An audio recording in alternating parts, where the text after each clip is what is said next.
જીવનમાં સફળ થવું તે દરેક માણસનું સપનું હોય છે, પણ હકીકત એ છે કે બધા લોકો સફળ નથી બની શકતા. કેમ? કારણ કે ઘણા લોકો શરૂઆત તો કરે છે, પણ વચ્ચે જ થાકી જાય છે, હાર માની લે છે. મિત્રો, યાદ રાખજો, હારવું ખરાબ નથી, પણ હાર માની લેવી ખરાબ છે.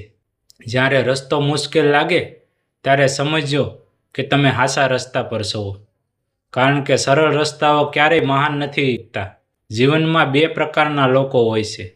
એક, જે મુશ્કેલીઓ જોઈને પાછા ફરી જાય છે, અને બીજા, જે મુશ્કેલીઓ સામે લડે છે અને જીતે છે. પ્રશ્ન એ નથી કે તમારે સમસ્યાઓ આવશે કે નહીં. પ્રશ્ન એ છે કે તમે સમસ્યા સામે કેવા અને કેટલા મજબૂત બનીને ઊભા રહ્યો છો. વિચારજો, જ્યારે બાળક ચાલતા શીખે છે ત્યારે તે કેટલી વખત પડી જાય છે, પણ શું તે ચાલવાનું છોડી દે છે?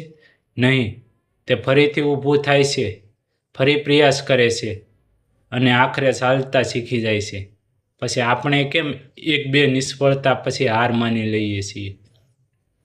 સફળતા માટે 3 વાતો ખૂબ જરૂરી છે. પહેલું, મહેનત. મહેનત વગર કોઈ સપનું સાકાર થતું નથી.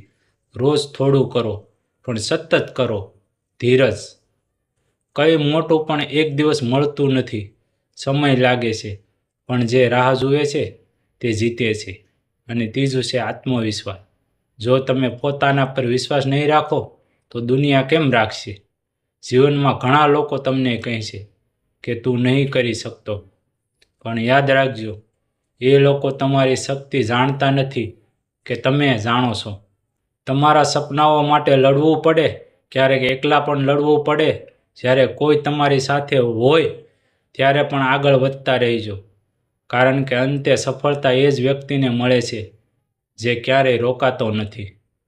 નાની શરૂઆતથી ડરશો નહીં. દરેક મોટું વૃક્ષ એક નાનકડા બીજથી શરૂઆત થાય છે. આજે તમે જ્યાં છો તે મહત્વનું નથી, પણ મહત્વનું એ છે કે તમે કઈ દિશામાં જઈ રહ્યા છો. દરરોજ પોતાને પૂછો, શું હું ગઈકાલ કરતાં આજે થોડો વધુ સારો બન્યો છું? જો જવાબ હા છે તો તમે સાચા રસ્તે પર છો. યાદ રાખજો, સમય બદલાય છે, પરિસ્થિતિ બદલાય છે, પણ જે માણસ હિંમત નથી હારતો તેની કિંમત જરૂર બદલાય છે.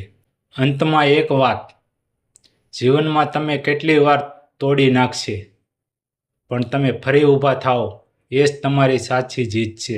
તો આજથી નિર્ણય લ્યો, હાર નહીં માનું, મહેનત કરતો રહીશ, મારા